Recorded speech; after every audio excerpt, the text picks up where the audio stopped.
আপনারা সবাই কেমন আছেন? আশা করি ভালো আছেন। আল্লাহর রহমতে আপনারা ভালো আছেন। আলহামদুলিল্লাহ ভালো আছি। আজকে ইফতারের খাবার তরকারি রান্না করবো। কাল বাউসের মাছ, সেটা 1 কেজি ওজনে ছিল। সেটার দাম ছিল 300 টাকা। কুটে দেওয়ার পরে রেখে দেওয়ার পরে বিড়ালের মাছ খেয়ে নিয়েছে। আর অল্প মাছ ছিল, তাই রান্না করবো আলু আর টমেটো দিয়ে। দেখতে পাচ্ছেন, প্রথমে মাছটি ভেজে নেওয়ার পরে তারপর মশলা কষিয়ে নেওয়ার পরে টমেটোটা দিয়ে নিয়ে ভালোভাবে কষিয়ে নিতে হবে। এই যে দেখতে পাচ্ছেন,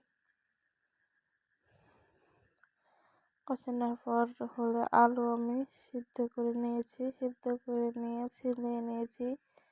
এই আলুটি পরে ভালোভাবে আলু দিয়ে দিব। কষানো হয়ে গেছে, দেখেন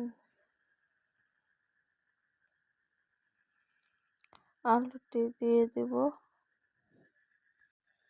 এবার ভালোভাবে নেড়ে চেড়ে দেখেন নামিয়ে নিতে হবে।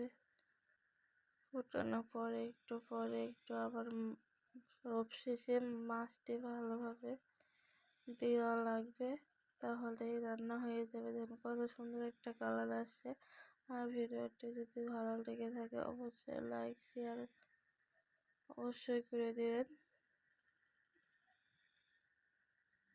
আল্লাহ হাফিজ।